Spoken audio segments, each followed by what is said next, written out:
तो ये द्वापर युग का आठ था। समय का चक्र अपनी अंतिम घड़ियों में था। भगवान श्री कृष्ण ने अपनी सभी जिम्मेदारियां पूरी कर ली थी। धर्म की स्थापना हो चुकी थी और उनका पार्थिव जीवन का लक्ष्य अब संपन्न हो चुका था। उन्होंने निर्णय लिया कि अब उन्हें अपने दिव्य धाम लौटना चाहिए। इस अंतिम यात्रा के लिए वो एक शांत स्थान की तलाश में प्रभास क्षेत्र के पास एक घने जंगल में रहे। वहां एक विशाल घेरे बरगद के पेड़ के नीचे वो गहरे ध्यान में बैठ गए। उनका चेहरा शांति से भरा था, जैसे ब्रह्मांड उनके अंदर ही सामा गया हो। लेकिन विधि का विधान कुछ और ही था। उसी जंगल में एक शिकारी था, जरा नाम का। उसकी दृष्टि तेज थी, पर गलती उससे हो गई। उसने श्री कृष्ण के कमल जैसे चरण को पेड़ से झूलते हुए दूर से एक हिरन समझ लिया, एक पल की भूल, और उसने अपना तीर छोड़ दिया। वो तीर सीधा भगवान के चरण में लगा और वो तीर लगते ही श्री कृष्ण, जिन्हें कोई शास्त्र छू नहीं सकता था, उन्होंने स्वयं अपने दिव्य अबोधे की यात्रा शुरू कर दी। वो अपने परम धाम चले गए। इस घटना के पश्चात पांडवों ने बड़े दुख और श्रद्धा के साथ अपने प्रिय भगवान का अंतिम संस्कार किया। अग्नि जल उठी, शब्द वायु में घुल गए। लेकिन फिर एक चमत्कार हुआ। भगवान श्री कृष्ण का जो हृदय था, उनका ब्रह्म द्राव्य, वो जला ही नहीं। अग्नि की लापतें उसके इर्द गिर्द घूमती रहीं, पर उसे छू न सकी। वो ब्रह्म द्राव्य, वो दिव्य हृदय एक अलौकिक प्रकाश से दीप्तिमान हो रहा था। यह कोई साधारण वस्तु नहीं थी। ये तो भगवान की अमर आत्मा का प्रतीक था, जो आने वाले युगों तक अपनी दिव्यता फैलाने के लिए था। और यही वो ब्रह्म द्राव्य था जो बाद में जगन्नाथ महाप्रभु की मूर्ति का आधार बना। भगवान श्री कृष्ण का वो दिव्य हृदय, वो ब्रह्म द्रव्य अग्नि में भी अधिक रहा। अर्जुन, जो उनके सबसे प्रिय सखी थे, उन्होंने भी उसे जलाने की बहुत कोशिश की, लेकिन ये बहुत ही ज्यादा मुश्किल था। अग्निदेव भी उस दिव्य अंश को भस्म नहीं कर पाए। तभी उन्हें आकाशवाणी सुनाई दी। जैसे ऊपरी वाले का आदेश मिला, इस पवित्र हृदय को अग्नि में भस्म मत करो, इसे समुद्र में विसर्जित कर दो। इसमें भगवान का दिव्य सार है, जो आने वाले युगों तक कल्याण करेगा। वो ब्रह्म द्रव्य समुद्र में बहा दिया गया और वहां वो दिव्य अंश भगवान कृष्ण की महाशक्तियां लिए हुए अनंत समय तक तैरता रहा, अपने अगले रूप का इंतजार कर रहा था। कई सदियां बीत गए, युग बदले, सभ्यताएं आई और गई, लेकिन वो दिव्य पदार्थ समुद्र की लहरों पर तैरता रहा, अपनी शक्ति को संजोए हुए। और फिर नियति उसे पुरुषोत्तम क्षेत्र तक ले आई, जिसे आज हम पुरी कहते हैं। वो दिव्य धातु समुद्र के लहरों के कारण धरती के करीब आया, लेकिन किसी को इसकी खबर नहीं थी। वो एक राज बनकर, एक अद्भुत शक्ति बनकर समुद्र की गहराइयों में ही छिपा रहा, अपने सही समय का इंतजार करते हुए, जब राजा इंद्रद्युम्न की भक्ति उसे बाहर निकालेगी। बहुत साल पहले की बात है, प्राचीन पुरी में, जहां शांति और समृद्धि का वास था, राजा इंद्रद्युम्न राज करते थे। उनका शासन सिर्फ राजनीति से नहीं, बल्कि धर्म और न्याय के मूल्यों पर गहराई से आधारित था। राजा इंद्रद्युम्न सिर्फ एक शासक नहीं थे, बल्कि वो तो एक परम भक्त थे। अपनी प्रजा के स्नेह भरे पलक थे, और उनके हृदय में एक अनोखी अभिलाषा थी, एक ऐसी इच्छा जो उनकी हर सोच, हर सांस में घुली हुई थी। उनकी सबसे बड़ी इच्छा थी भगवान विष्णु के साक्षात दर्शन की। उनके दिव्य रूप को अपनी धरती पर स्थापित करने की। हर पाल, हर सांस के साथ उनके मन में यही एक प्रश्न घूमता रहता था। कैसे मिलेगी मुझे भगवान की कृपा? कैसे होंगे उनके दर्शन? कैसे होंगे उनके स्वयं रूप मेरे राज्य में स्थापित? रात गहरी थी और पुरी नगर गहरी नींद में सोया हुआ था, लेकिन राजा इंद्रद्युम्न की नींद आज आम नींद नहीं थी। वो एक ऐसे लोक में प्रवेश कर रहे थे जहां स्वर्ग और पृथ्वी एक हो जाते हैं। एक रात राजा को एक अद्भुत स्वप्न आया। भगवान विष्णु स्वयं प्रकट हुए। उनकी दिव्य छवि से पूरा स्वप्न लोक प्रकाशित हो उठा। राजा इंद्रद्युम्न उन्हें देखकर निश्चल हो गए। उनकी आंखों में भक्ति और आश्चर्य का सागर उमड़ पड़ा। हे राजान इंद्रद्युम्न, तुम्हारी भक्ति और श्रद्धा से मैं प्रसन्न हूँ। तुम्हारी इच्छा अवश्य पूर्ण होगी। जागो मेरे प्रिय भक्त, तुम्हें समुद्र तट पर एक दिव्य दारू मिलेगा। यह कोई आम लकड़ी नहीं होगी, इसमें मेरी शक्ति का अंश होगा। इसी दारू से मेरे रूप का निर्माण होगा। 3 अद्भुत प्रतिमाएं जो दुनिया को मेरे आशीर्वाद का दर्शन कराएंगी। भगवान का संदेश राजा के हृदय में समा गया। ये सिर्फ एक स्वप्न नहीं था, ये तो एक दिव्य संकेत था, एक आशीर्वाद था जो उनकी लंबी इच्छा को पूर्ण करने की दिशा में पहला कदम था। जब राजा की आंख खुली तो उनका मान शांति और नए उत्साह से भरा था। अब उन्हें पता था कि उनकी खोज कहां से शुरू होगी। सुबह होते ही राजा इंद्रद्युम्न ने एक पल भी नहीं गवाया। उनके मन में भगवान विष्णु का संदेश ताजा था और उनकी आंखों में एक नया तेज था। उन्होंने तुरंत अपने सभी मंत्रियों और सैनिकों को आदेश दिया, उस दिव्य दारू की खोज करो जो समुद्र तट पर मिलेगा। राजा का आदेश स्पष्ट था और फिर हर दिशा में खोज शुरू हुई। सैनिकों ने घने जंगलों को छाना, नदी किनारों की तलाशी ली और तातीया क्षेत्रों में कदम कदम पर ध्यान दिया। 3 हफ्ते में बदले, हफ्ते महीनों में, लेकिन दारू का कोई निशान नहीं था। कुछ लोग निराश होने लगे थे, लेकिन राजा की श्रद्धा अधिक थी। और फिर जब सबसे ज्यादा निराशा छा रही थी, जब उम्मीद की किरण धीरे धीरे कमजोर पड़ रही थी, तब एक दिन समुद्र तट पर उन्हें मिला वही अद्भुत तेजस्वी दारू। ये कोई आम लकड़ी का टुकड़ा नहीं था, ये तो स्वयं प्रकाशित हो रहा था। उसकी दिव्यता उसके हर रेशे से झलक रही थी, मनो भगवान स्वयं उस रूप में प्रकट हुए हों।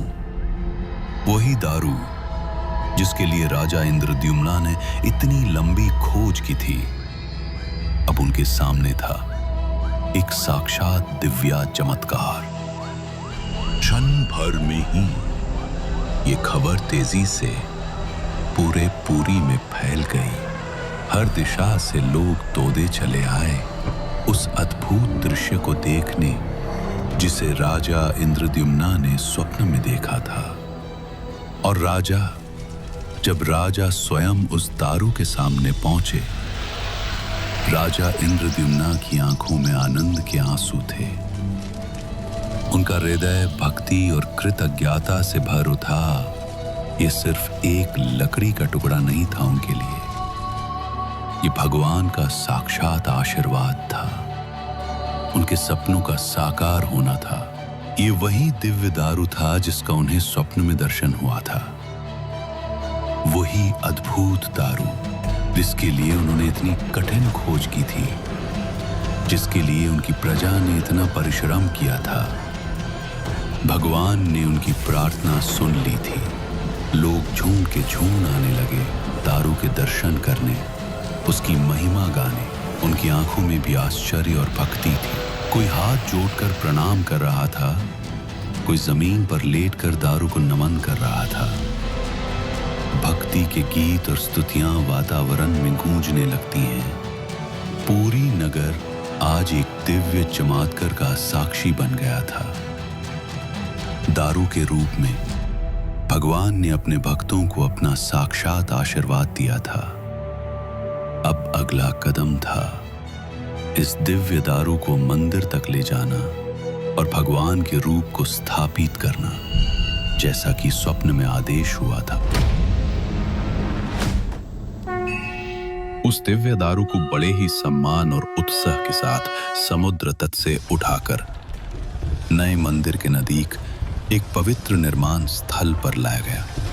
हवा में एक नया उत्साह था, एक प्रतीक्षा थी। अब क्या होगा?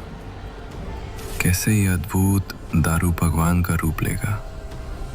मंत्री जी, ये दारू दिव्या है, लेकिन इसे उकेरेगा कौन?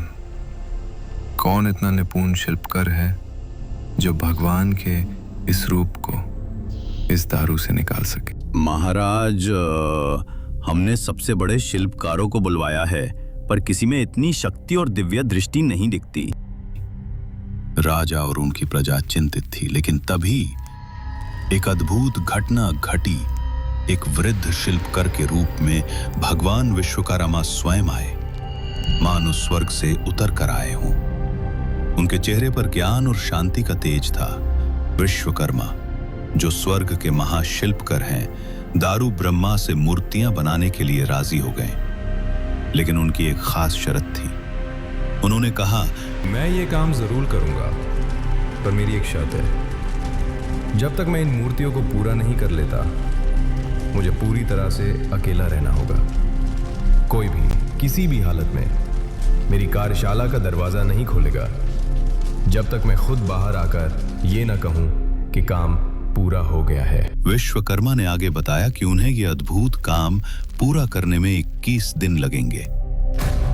इस शर्त पर सब सहमत हो गए और विश्वकर्मा अपनी कार्यशाला में चले गए, जहां उन्होंने दारू ब्रह्मा से मूर्तियां बनाने का काम शुरू कर दिया। बाहर सब इंतजार कर रहे थे उनके दरवाजे खुलने का और भगवान की मूर्तियों के प्रकट होने का। दिनों दिन उस कमरे के अंदर से मूर्ति बनाने की आवाजें गूंजती रहीं। कभी चीने की लेबड़ ठक ठक, तो कभी आरी की रगड़। लेकिन जैसा कि निर्धारित समय समाप्त होने वाला था, विश्वकर्मा के काम की आवाजें अचानक शांत हो गईं। दिन गुजारते गए और कार्यशाला में गहरी चुप्पी छा गई। रानी चिंता और उत्सुकता से व्याकुल घबरा गईं। उन्हें डर था कि कहीं उस बूढ़े शिल्पकार को कुछ बुरा तो नहीं हो गया, कहीं वो अंदर बीमार तो नहीं पड़ गए या उनकी मृत्यु तो नहीं हो गई। राज इंद्रद्युम्न को शुरू में तो संकोच हुआ कि वो उनकी शर्त न तो दे, पर रानी की जिद और उनकी सच्ची चिंता ने आखिरकार उन्हें मान लिया। डर और उन मूर्तियों को देखने की तीव्र इच्छा से प्रेरित होकर राज इंद्रद्युम्न ने दबाव में आकर निर्धारित समय से पहले दरवाजे खोलने का हुक्म दे दिया। जैसे ही दरवाजा खुला, कमरे में एक गहरी चुप्पी छा गई। सभी हैरान थे। विश्वकर्मा कहीं भी नहीं थे। वो बिना किसी निशान के गायब हो गए थे। जितनी रहस्यमय तरीके से वो आए थे, और वहां कार्यशाला के अंदर अधिबानी मूर्तियां खड़ी थीं। भगवान जगन्नाथ, बालभद्र और सुभद्र अपने खास अधूरे रूप में। उनके हाथ पैर पूरे नहीं थे और उनके चेहरे पूरी तरह से बनाए नहीं किए गए थे। राज इंद्रद्युम्न का दिल टूट चुका था। उन्हें अपने किए हुए वादे को तोड़ने का गहरा पश्चाताप था। उनके मन में एक ही बात थी, उन्होंने एक बड़ा पाप किया है। जिन मूर्तियों को उन्होंने बनाने का संकल्प लिया था, वो अब अधूरी थी, पूजा के योग्य नहीं लग रही थी। राजा को डर था कि उनकी इस गलती का बोझ उनकी प्रजा पर भी पड़ेगा। लेकिन जब राजा इस गहरे दुख में डूबे हुए थे, तभी भगवान विष्णु ने एक दृश्य में दिखाई दिए। भगवान ने बड़े ही आश्वासन भरे शब्दों में राजा को समझाया। उन्होंने कहा कि ये जो अधूरे रूप थे, वो उनकी इच्छा और उनके स्वभाव का एक अनोखा प्रतिनिधित्व थे। भगवान ने कहा कि हे इंद्रदुम्ना, तुम्हारी मानव बुद्धि मेरी पूरी व्याख्या नहीं कर सकती। मैं समस्त ब्रह्मांड में व्याप्त हूँ और मेरा रूप इतना विशाल है कि कोई भी मानव शरीर या मूर्ति मुझे पूरी तरह से दर्शा नहीं सकती। मैं तुम्हारी सोच से परे हूँ, मेरे रूप की कोई सीमा नहीं है। भगवान के इन शब्दों ने राजा को हैरान कर दिया। उन्हें एहसास हुआ कि वो भगवान को एक सीमित रूप में देख रहे थे, जबकि उनकी वास्तविकता असीम थी। फिर भगवान ने आगे बताया, जो मूर्तियां तुम्हें अधूरी लग रही हैं, वो केवल एक दृष्टि भ्रम है। मेरा वास्तविक तत्व, मेरा पूर्ण ब्रह्मन रूप पूर्ण और संपूर्ण है। ये अधूरापन तो केवल एक दिखावा है, ताकि मानव जाति मेरी असीम शक्ति को समझ सके। मैं अपने दिव्य रूप में हमेशा पूर्ण रहता हूँ। राजा के मन से एक बोझ सा उतर गया। उन्हें समझ आया कि भगवान की दिव्यता उनके रूप तक सीमित नहीं है। सबसे महत्वपूर्ण संदेश देते हुए भगवान ने कहा, हे राजा, इन अधूर रूपों के माध्यम से मैं मानवता को ये सिखाता हूँ कि हम सबको अपने और दूसरों की खामियों को स्वीकार करना चाहिए।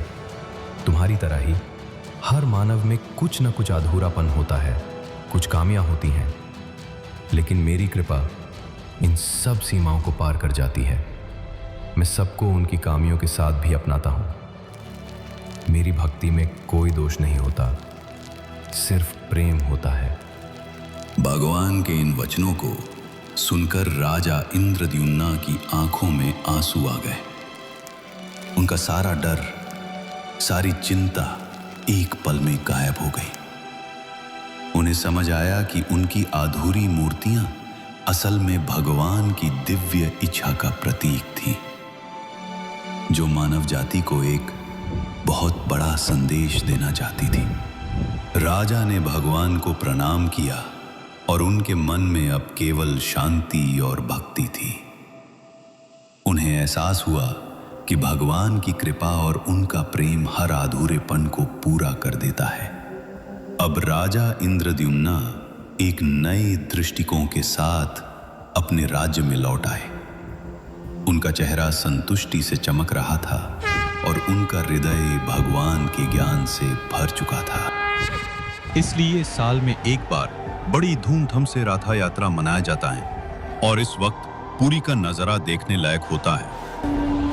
तो सभी बोलो, जय जगन्नाथ।